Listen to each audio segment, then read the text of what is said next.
Par une nuit orageuse à New York, un puissant millionnaire croise le chemin d'une jeune fille en larmes, seule sur le trottoir. Lorsque Jonathan Reeves s'arrête pour l'aider, il ignore encore que cet enfant détient un secret lié à son propre passé. Mais en creusant davantage, des vérités choquantes émergent, des révélations qui bouleverseront son monde, remettront en question ses principes et l'obligeront à faire un choix qui pourrait tout changer. Ce qu'il découvrira ensuite le laissera figé d'incrédulité. La pluie tombait à torrents, martelant le trottoir alors que Jonathan Reeves sortait du grand ballroom. La soirée de gala avait été somptueuse, rassemblant l'élite de la ville, des verres de champagne s'entrechoquant et des discussions feutrées sur des affaires qui façonneraient l'avenir. Comme toujours, Jonathan avait joué son rôle à la perfection. Homme de pouvoir, millionnaire autodidacte, son intelligence affûtée et son ambition implacable avaient bâti un empire. Il possédait toute la richesse, l'influence et le respect du monde des affaires. En marchant vers sa voiture qui l'attendait, il resserra son manteau autour de lui, se protégeant du vent glacial qui s'engouffrait dans les rues. Son chauffeur tenait déjà la porte ouverte, mais quelque chose le fit s'arrêter. À quelques mètres de là, près du trottoir, une jeune fille noire, à peine âgée de 10 ans, était recroquevillée contre le paysage hostile de la ville. Son frêle corps tremblait de froid, ses vêtements étaient fins et détrempés. Dans ses mains, elle serrait un petit ours en peluche usé, ses doigts crispés dessus comme s'il était la seule chose qui la rattachait au monde. Des larmes coulaient sur ses joues, se mêlant aux gouttes de pluie qui tombaient du ciel obscur. Jonathan expira, son premier instinct lui dictant de poursuivre son chemin. Ce n'était pas son problème. La ville était remplie d'âmes perdues, il avait appris depuis longtemps qu'aider une seule personne ne changerait rien. Il détourna le regard et fit un pas vers sa voiture, mais une sensation étrange l'arrêta. Une impression profonde et troublante de déjà-vu s'empara de lui, un sentiment qu'il ne parvenait pas à identifier. Il jeta un coup d'œil en arrière. La fillette ne l'avait pas remarqué, trop absorbée par sa tristesse. Il hésita, puis avança lentement. « Ça va ?» Sa voix était posée, dénuée de chaleur mais pas totalement froide. La fillette leva légèrement la tête, croisant son regard de ses grands yeux embués de larmes. Elle semblait apeurée, hésitant à répondre. Elle serra encore plus fort son ours en peluche, comme s'il risquait de lui être arraché. « Je n'ai nulle part où aller, » murmura-t-elle enfin, d'une voix si faible qu'elle se perdait presque sous le bruit de la pluie frappant le trottoir. Jonathan sentit un poids inconfortable peser sur sa poitrine. Il avait passé des années à enterrer les émotions qui risquaient de ressurgir aux moments inopportuns. Et voilà que l'une d'elles menaçait d'éclater. Il avait été cet enfant, autrefois, laissé seul dans un monde indifférent. Mais il s'en était sorti, il s'était forgé une existence où la vulnérabilité n'avait pas sa place. Il ne pouvait pas se permettre d'être entraîné dans la détresse de quelqu'un d'autre. « Où est ta mère ?» demanda-t-il d'un ton neutre. La fillette baissa la tête et secoua doucement son visage sans répondre. Jonathan soupira, jetant un regard rapide à sa montre. Il n'avait pas le temps pour ça. Il avait des réunions à préparer, des contrats à conclure. Sa vie entière était une mécanique bien huilée, régie par la précision et le contrôle, et cette situation était tout sauf maîtrisable. Il se détourna. Puis, il la vit. Autour de son cou, à peine visible sous les plis de son pull humide, pendait un pendentif. Vieux, légèrement terni, mais impossible à confondre. Une vague de reconnaissance le frappa de plein fouet. Il avait déjà vu ce pendentif quelque part. Et à cet instant précis, Jonathan Reeves, l'homme qui se croyait inébranlable, ressentit quelque chose qu'il n'avait plus éprouvé depuis des années. De la terreur. Jonathan hésita un long moment, debout sous la pluie glaciale, tandis que la fillette levait vers lui un regard empreint d'incertitude. Il n'avait jamais laissé ses émotions obscurcir son jugement, et pourtant, il se retrouvait pris dans l'étau d'une situation qu'il ne comprenait pas. Le pendentif autour de son cou était reconnaissable entre mille, mais la part rationnelle de son esprit lui murmurait qu'il ne pouvait s'agir que d'une coïncidence. Il le fallait. Il soupira, se frotta les tempes, puis prit la parole. « Viens avec moi. » Son ton était ferme, n'invitant aucune discussion. Maya hésita, puis finit par se lever, serrant son ours en peluche comme si c'était la seule chose capable de la protéger. Silencieuse, Elle le suivit à travers la rue faiblement éclairée, dépassant les enseignes au néon qui vacillaient dans l'obscurité. Jonathan ignorait pourquoi il faisait cela. Il se convainquait que ce n'était que temporaire, lui offrir un repas chaud, et ensuite aviser. Quelques minutes plus tard, ils poussèrent la porte d'un petit dîner, du genre qui restait ouvert toute la nuit, accueillant les travailleurs épuisés et les âmes errantes cherchant un peu de réconfort. L'odeur du café et des aliments frits flottait dans l'air. Une serveuse leur jeta un regard mais ne posa aucune question. Jonathan guida Maya vers une banquette près de la fenêtre et fit signe qu'on lui apporte un café. Elle s'assit en face de lui, raide, ses petites mains accrochées au rebord de la table. Elle ne disait rien. « Tu devrais manger quelque chose. » Jonathan poussa le menu vers elle. Maya le fixa un instant avant de pointer timidement du doigt un sandwich au fromage grillé. Jonathan hocha la tête et passa commande. Un long silence s'installa entre eux. Jonathan l'observait attentivement. Elle était méfiante, ses yeux scrutant la porte à intervalles réguliers, comme si elle s'attendait à ce que quelqu'un entre et l'arrache à cet instant de répit. « Où est ta mère ?» finit-il par demander. Maya baissa les yeux, serrant plus fort son ours en peluche. « Elle m'a laissé dans un refuge, murmura-t-elle. Jonathan contracta la mâchoire. Il avait rencontré tant de gens dans sa vie qui abandonnaient ce qui ne leur servait plus. Lui aussi avait été abandonné, autrefois. Mais quelque chose, dans la façon dont elle l'avait dit, lui fit comprendre que ce n'était pas toute l'histoire. Depuis combien de temps ? Quelques jours, avoua-t-elle. Il fronça les sourcils. Elle t'a dit qu'elle reviendrait ? Maya hésita avant de secouer la tête. Elle a dit qu'elle devait d'abord arranger quelque chose. Jonathan s'adossa à la banquette, tapotant du bout des doigts contre la table. Ce n'était pas son problème. La police pouvait gérer ça. Il en avait déjà fait bien assez. Tu devrais aller voir les autorités, déclara-t-il. Ils sauront comment la retrouver. La réaction de Maya fut immédiate et paniquée. Non. Elle secoua la tête avec force, sa respiration s'accélérant. Je ne peux pas. Ils vont m'emmener ailleurs. S'il vous plaît, ne me forcez pas à y aller. Jonathan l'observa avec attention. C'était de la peur, pas celle d'un enfant simplement perdu. Quelque chose de plus profond. Tu ne me dis pas tout, murmura-t-il. Maya hésita, ses petites mains tremblantes. Puis, après un long silence, elle fouilla dans son sac à dos élimé et en sortit une coupure de journal pliée. Elle la posa sur la table et la fit glisser vers lui. Jonathan baissa les yeux vers la feuille. Et dès qu'il vit l'image imprimée, son souffle se coupa. Une photographie d'une jeune femme. Un nom écrit en dessous. Ses doigts se crispèrent sur le bord de la table tandis qu'il relisait ces mots, son visage perdant toute couleur. Il la connaissait. Un passé qu'il avait enfoui depuis longtemps refaisait surface, prêt à le hanter de nouveau. La prise de Jonathan se resserra sur la coupure de journal tandis qu'il fixait le nom inscrit sous la photographie. Céleste. Son pouce accéléra, et les bruits du dîner s'estompèrent en un bourdonnement lointain. Il n'avait pas entendu ce nom depuis des années, mais il lui était impossible de l'oublier. La femme sur la photographie, celle que Maya appelait sa mère, était quelqu'un qu'il avait connu autrefois. Quelqu'un qu'il avait laissé derrière lui lorsque l'ambition l'avait poussé vers une autre vie. Il releva la tête, son regard perçant et calculateur. « Où as-tu eu ça ?» Maya hésita, serrant son sac contre elle. « Elle me l'a donné, murmura-t-elle. Juste avant de disparaître. » Jonathan expira lentement, s'appuyant contre la banquette.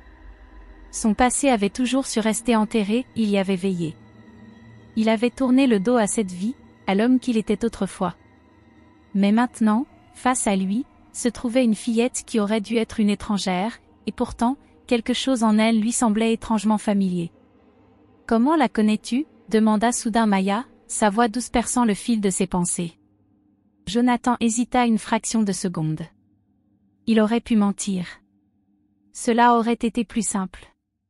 Mais il avait passé trop d'années à se mentir à lui-même. « Je l'ai connue il y a longtemps, admit-il prudemment. Maya l'observa, la suspicion flottant dans son regard. Elle était jeune, mais loin d'être naïve. Elle m'a dit qu'elle devait réparer une erreur du passé, expliqua Maya. Elle a promis de revenir, mais elle ne l'a jamais fait. Jonathan fronça les sourcils. Il connaissait Céleste. Elle n'était pas du genre à disparaître sans raison. Si elle avait abandonné Maya, c'était parce qu'elle n'avait pas eu d'autre choix. Son esprit s'emballa, reconstituant les fragments d'un passé qu'il s'était forcé à oublier. La dernière fois qu'il avait vu Céleste, il était un autre homme ambitieux, impitoyable, prêt à tout sacrifier pour bâtir son empire.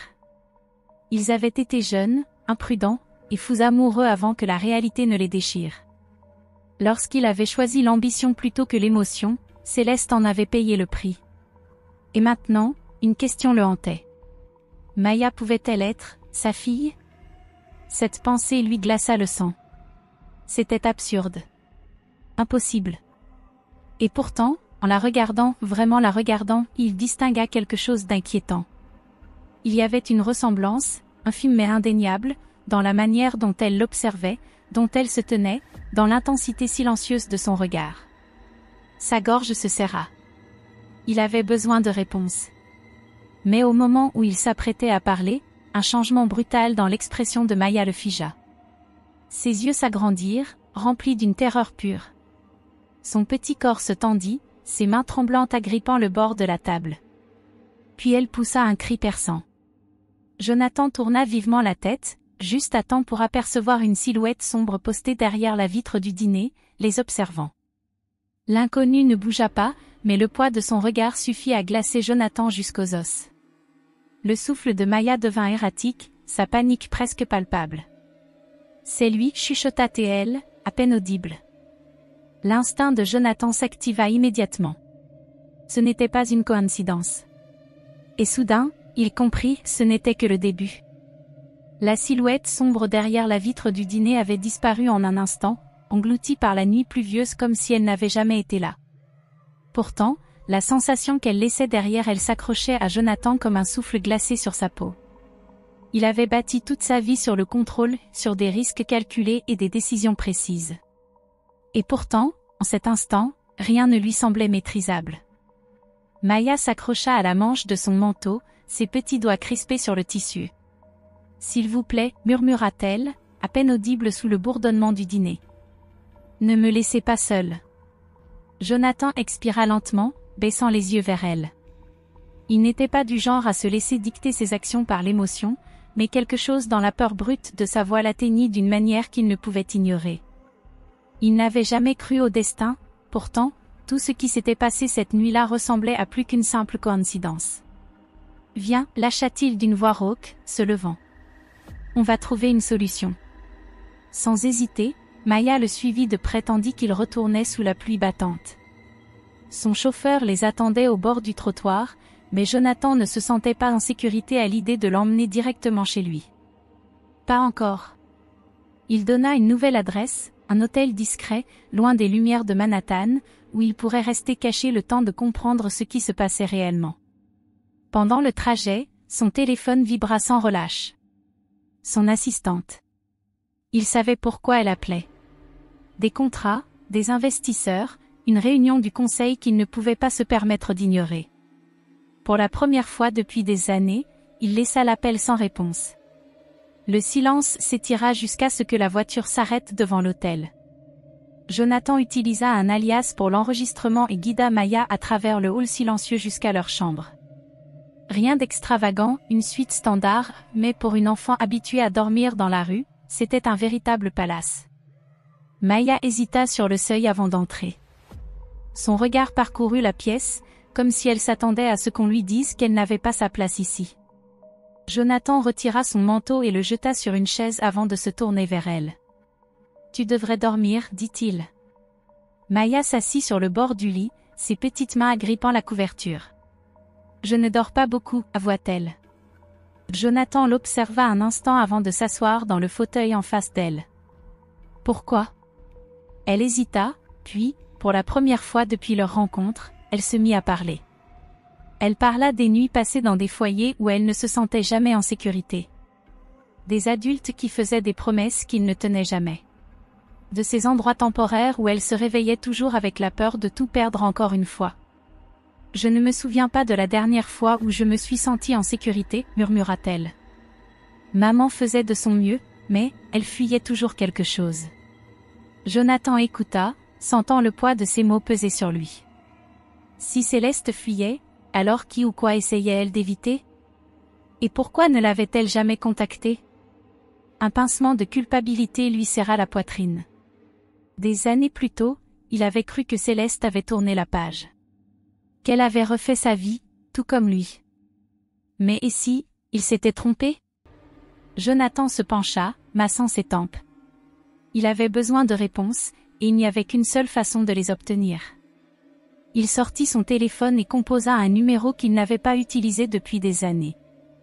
La ligne sonna 2 fois avant qu'une voix grave ne réponde. Ici Logan. Jonathan prit une inspiration. J'ai besoin que tu retrouves quelqu'un. Céleste Monroe. Un silence. Puis un léger sifflement de reconnaissance. Ça fait longtemps que je n'ai pas entendu ce nom, répondit Logan.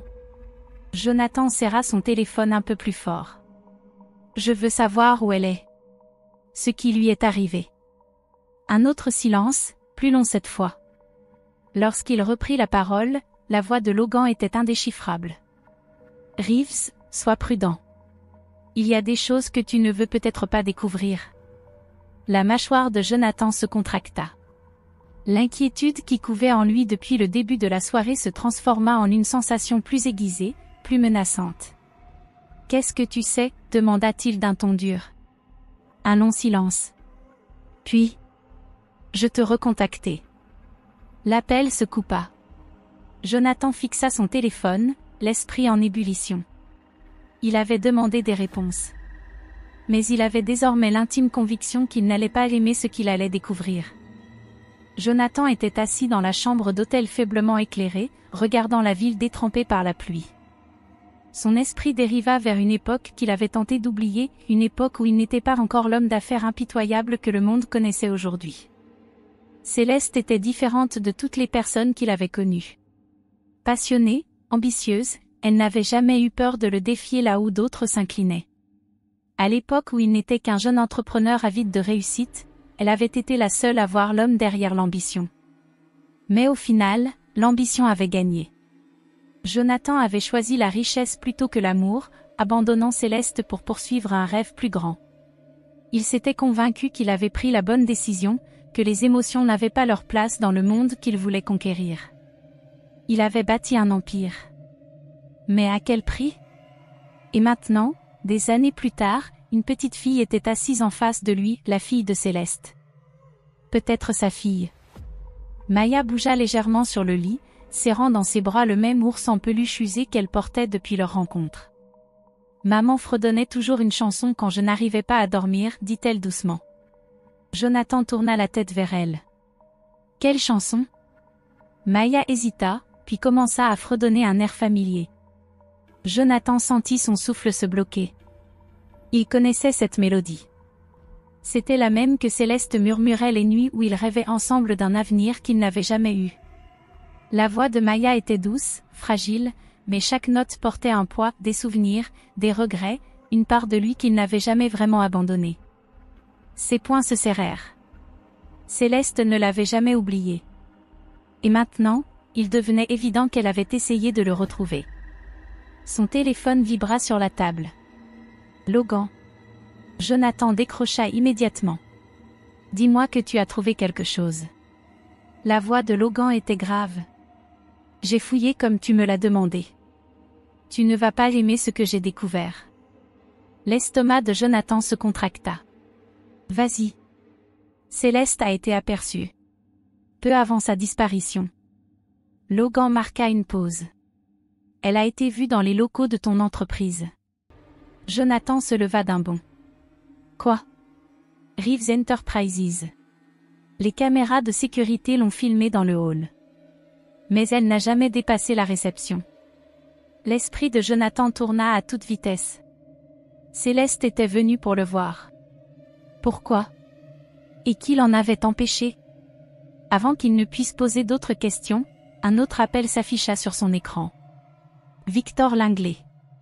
Jonathan serra la mâchoire. Langley n'était pas un allié. C'était un vautour, un opportuniste qui tournait autour de son empire depuis des années, attendant le moindre signe de faiblesse. Ignorant l'appel, il reporta son attention sur Logan. Découvre ce qu'elle voulait. Et surtout, découvre qui a fait en sorte que je ne la vois jamais. Lorsqu'il raccrocha, il ressentit quelque chose qu'il n'avait pas ressenti depuis des années. Une colère froide, brûlante, dangereuse. Quelqu'un avait empêché Céleste de le retrouver. Et maintenant, elle avait disparu. Il allait découvrir pourquoi. La prise de Jonathan se resserra autour de son téléphone alors que les mots de Logan résonnaient encore dans son esprit. Le dernier appel de Céleste venait de Victor Langley. Il eut l'impression que le sol s'ouvrait sous lui.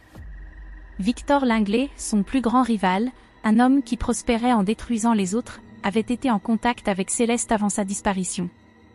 Jonathan se tourna vers la fenêtre, son reflet lui renvoyant un regard sombre dans la vitre. La pluie brouillait les lumières de la ville en contrebas, mais son esprit était plus acéré que jamais. Ce n'était pas une coïncidence.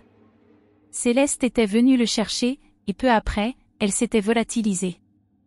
Après avoir parlé au seul homme qui tirerait profit de sa chute. Son cœur battait à un rythme sourd et furieux. Langley avait toujours été un serpent, tapi dans l'ombre, attendant que Jonathan trébuche. Mais cette fois, ce n'était pas qu'une question de pouvoir ou d'affaires. C'était personnel. Jonathan tourna les yeux vers la pièce. Maya était recroquevillée dans le fauteuil, serrant ses genoux contre elle, l'épuisement ayant finalement eu raison d'elle. La voir ainsi, si petite, si vulnérable, ne fit qu'attiser davantage la rage qui brûlait en lui. Si Langley était impliqué dans la disparition de Céleste, Jonathan était prêt à réduire son empire en cendres pour connaître la vérité. Son téléphone vibra de nouveau. Langley. Jonathan hésita, son pouce flottant au-dessus de l'écran. L'envie de décrocher, de le confronter immédiatement, le brûlait. Mais pas encore. Il avait besoin d'en savoir plus avant d'attaquer. Il s'apprêtait à rappeler Logan lorsque Maya bougea légèrement. Elle se frotta les yeux avant de lever vers lui un regard bien trop grave pour son âge. « Monsieur Reeves. » Sa voix était douce, mais assurée. « Je me souviens de quelque chose. » Jonathan abaissa lentement son téléphone. « Quoi donc ?» Maya hésita, puis enlaça plus fort son ours en peluche. « Avant que maman ne parte, elle m'a dit quelque chose. » Il s'approcha, son regard fixé sur elle. « Qu'a-t-elle dit ?» Maya murmura, comme si elle craignait que quelqu'un d'autre l'entende. « Ne fais jamais confiance aux hommes en costume. » Un frisson glacé parcourut Jonathan. Son monde entier, ses affaires, sa vie, avaient été bâtis parmi ces hommes-là. Et à cet instant, l'avertissement de Céleste rendait une chose terriblement claire. Quelqu'un, dans son univers, avait voulu qu'elle disparaisse. Et ils avaient réussi. Les portes de l'ascenseur s'ouvrirent dans un léger tintement, révélant le bureau vitré et ultramoderne de Victor Langley. Jonathan pénétra dans la pièce, imposant comme toujours, mais cette fois, une tempête grondait sous son calme apparent. Victor était assis derrière son immense bureau, un verre de whisky en cristal à la main. Il leva à peine les yeux. « Jonathan » murmura-t-il en reposant son verre. « À quoi dois-je cette visite inattendue ?» Jonathan avança d'un pas, sa voix tranchante. « Tu as parlé à Céleste avant sa disparition. » Un bref sourire effleura les lèvres de Victor. « Ah oui » fit-il en s'adossant à son fauteuil, une jambe élégamment croisée sur l'autre. « Et d'où tiens-tu cette accusation absurde ?» La patience de Jonathan était à son comble. « C'est relevé d'appel. Son dernier coup de fil était pour toi. » Victor soupira, secouant la tête avec un air faussement lassé. « Jonathan, tu as toujours été un homme brillant, mais tes émotions t'aveuglent. Si Céleste m'a appelé, c'était de son plein gré. Je n'ai rien à voir avec sa disparition. » Jonathan le scruta, cherchant la moindre faille dans son masque d'arrogance. « Alors, pourquoi t'a-t-elle contacté ?» Le sourire de Victor s'agrandit. « Tu supposes que j'ai toutes les réponses. Peut-être que Céleste avait ses propres secrets. » Jonathan serra les poings. Tout en Victor criait le mensonge, ou du moins la rétention d'informations. Mais il savait que le pousser davantage ne ferait que le replier derrière ses murailles juridiques et ses jeux de pouvoir. Il obtiendrait ses réponses autrement. Sans un mot de plus, il tourna les talons et quitta la pièce. Il n'avait pas de temps à perdre avec les jeux de Victor. De retour dans sa voiture, son téléphone vibra. Logan. Il décrocha immédiatement. « Dis-moi que tu as quelque chose. » La voix de Logan l'était tendue. Le dernier endroit où Céleste a été vue. Un entrepôt en périphérie de la ville. Officiellement abandonné, mais quelqu'un l'a utilisé récemment. Je t'envoie l'adresse. Jonathan hésita à peine. J'y vais. Il raccrocha, puis tourna les yeux vers Maya, assise sur le siège passager. Elle leva son regard vers lui, grande ouverte et déterminée. On va retrouver maman? Jonathan serra le volant, sa mâchoire crispée. Oui. Parce que si Victor était impliqué, cette affaire était bien plus profonde qu'il ne l'avait imaginé. Et il ne s'arrêterait pas avant d'avoir découvert la vérité. L'entrepôt se dressait dans l'obscurité, ses murs de métal rouillé murmurant des secrets du passé. Jonathan sortit de la voiture, son pouls régulier mais son esprit en ébullition. L'air était lourd d'humidité, imprégné d'une odeur d'huile et de décomposition, flottant comme un spectre invisible. Maya hésita près de la portière, serrant son ours en peluche comme si celui-ci pouvait la protéger de ce qui les attendait. Jonathan s'agenouilla à côté d'elle. « Reste près de moi, » dit-il d'une voix ferme mais apaisante. Elle hocha la tête, ses petits doigts agrippant la manche de son manteau. Il poussa la porte de l'entrepôt, et les gonds usés gémirent en signe de protestation. À l'intérieur, la lumière blafarde de la lune filtrant à travers les fenêtres fissurées projetait des ombres irrégulières sur le sol de béton. Puis, il le vit. Un téléphone brisé gisait au centre de la pièce, son écran fendu comme s'il avait été piétiné lors d'une lutte. Une douleur sourde s'enfonça dans son estomac tandis qu'il s'approchait. Juste à côté, un morceau de tissu tremblotait sous le souffle du vent s'infiltrant entre les plaques de métal déformées. Jonathan le ramassa. Une écharpe. L'écharpe de Céleste. Il expira lentement, serrant le tissu entre ses doigts. Elle avait été ici. La voix de Maya s'éleva à peine dans un murmure. « C'est ta maman ?» Jonathan hocha la tête, la mâchoire contractée. « Oui. » Un froid implacable s'empara de lui. Céleste ne s'était pas volatilisée. Elle avait été enlevée. Quelqu'un avait voulu la réduire au silence. Mais pourquoi? Il se redressa lentement, son esprit repassant chaque détail en boucle. Céleste avait cherché à le contacter. Elle s'était rendue chez Victor. Avait-elle découvert quelque chose de dangereux? Quelque chose qui faisait d'elle une cible? Les poings de Jonathan se crispèrent. Si elle était encore en vie, il la retrouverait. Et si quelqu'un lui avait fait du mal, il détruirait leur monde, brique par brique.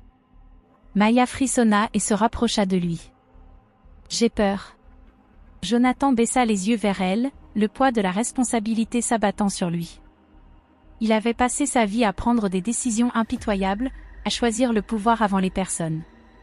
Mais à cet instant, il n'y avait ni marché à conclure, ni empire à défendre. Juste cet enfant, cette petite fille qui avait déjà trop perdu. Il posa une main protectrice sur son épaule. « Tu n'es pas seule, Maya. » Elle leva vers lui ses grands yeux. « Tu promets ?» Jonathan s'agenouilla pour être à sa hauteur. « Je promets. » Et il le pensait.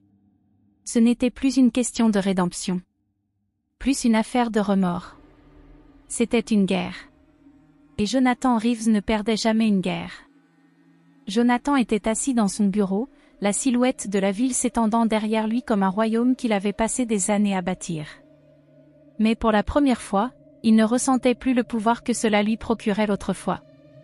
Son esprit était fixé sur une seule chose, Victor. L'homme était prudent, calculateur, toujours un pas en avant. Si Jonathan voulait le piéger, il devait le forcer à commettre une erreur. Il se pencha en avant, tapotant son bureau du bout des doigts avant de finalement attraper son téléphone. En un appel, le plan se mit en place. « Faites fuiter les négociations de fusion avec Easton Global, ordonna-t-il. Que Victor soit le premier à l'apprendre. Son assistant hésita. Monsieur, êtes-vous certain? Cet accord n'existe pas. La mâchoire de Jonathan se contracta.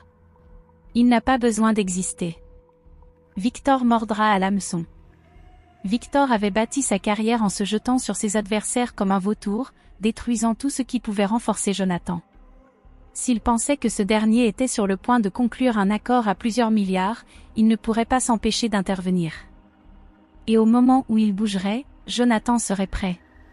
Pendant ce temps, Logan faisait les 100 pas devant un vieux bureau de surveillance, son téléphone collé à l'oreille. « Jonathan, j'ai trouvé quelque chose. » Une vidéo de sécurité du quartier général de Victor, la nuit où Céleste a disparu. Jonathan se leva d'un bond. « Envoie-la-moi. » Tout de suite. Quelques secondes plus tard, son écran s'illumina avec une vidéo granuleuse. Céleste. Elle se tenait devant l'immeuble de Victor, les bras serrés autour d'elle, visiblement agitée. Elle jetait des regards nerveux par-dessus son épaule, comme si elle savait être suivie. Puis une silhouette s'approcha. Un homme grand, en costume. Le cœur de Jonathan s'accéléra. L'angle de la caméra était mauvais, ne capturant que des fragments du profil de l'inconnu. Mais c'était suffisant. Victor. Céleste était allée le voir cette nuit-là. Et elle n'avait plus jamais été revue. Jonathan serra son téléphone si fort que ses jointures blanchirent. Je veux toutes les images. Chaque seconde. La voix de Logan était grave. Je vais faire mon possible, mais Jonathan. Si Victor est impliqué, tu t'apprêtes à marcher sur un terrain dangereux. La voix de Jonathan était glaciale. Alors je réduirai son empire en cendres. Plus tard dans la nuit. Jonathan était dans son penthouse, le regard perdu sur la ville en contrebas, quand son téléphone vibra. Numéro inconnu.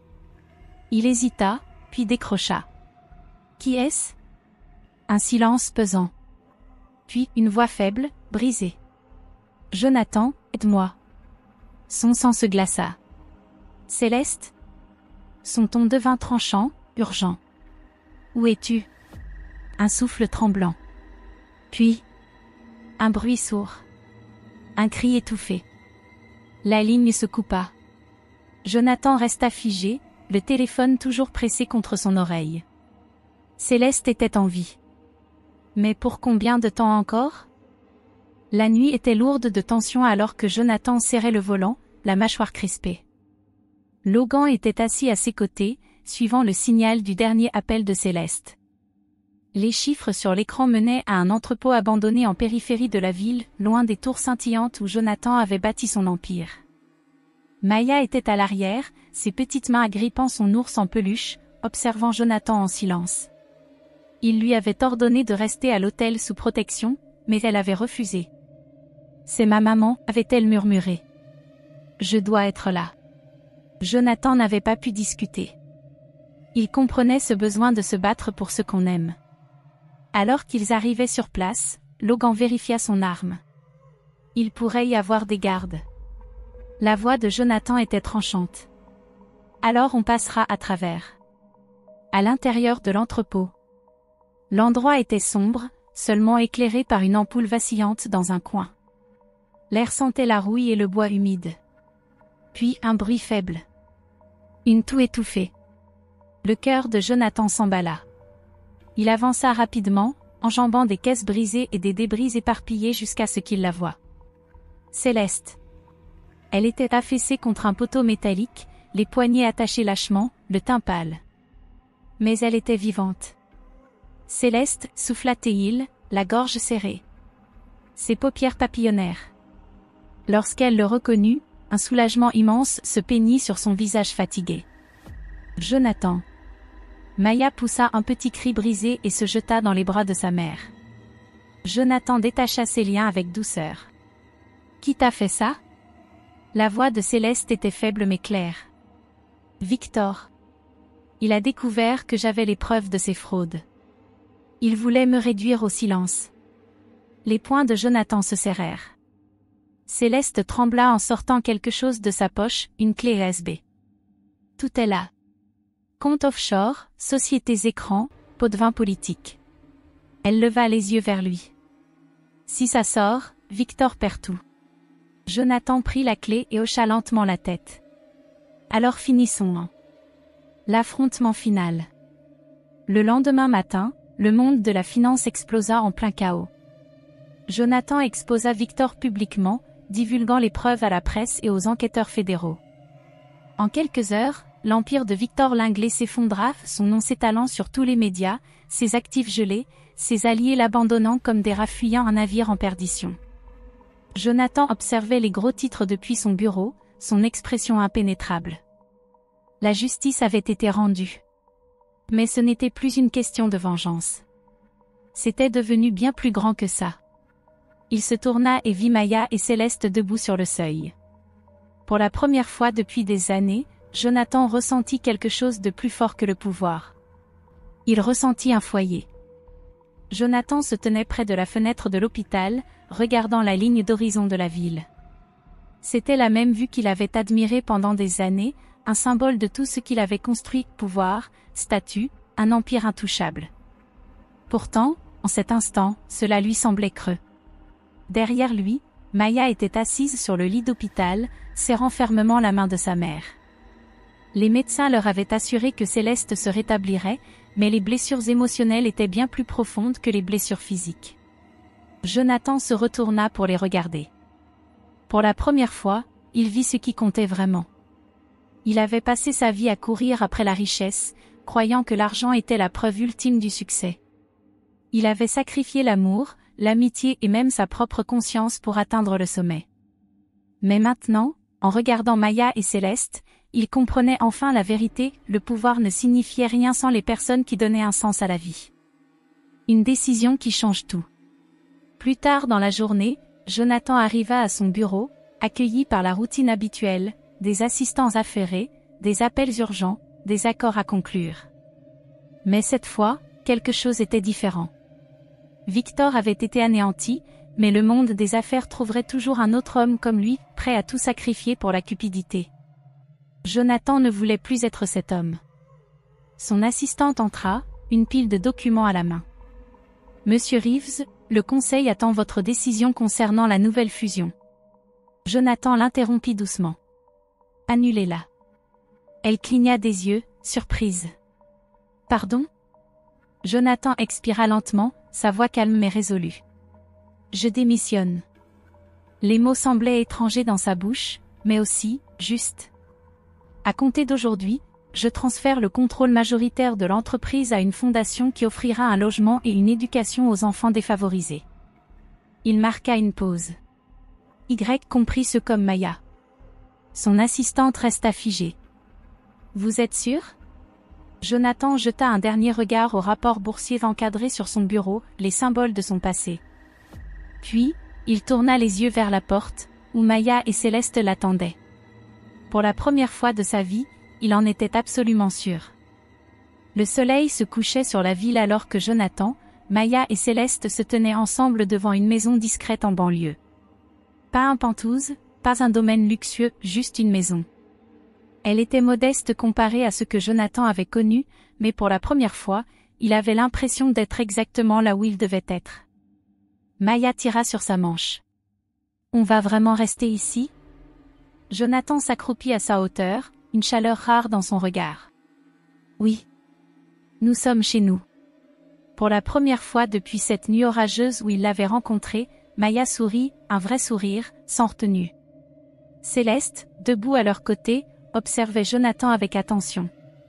Il restait encore des blessures entre eux, des blessures que seul le temps pourrait guérir.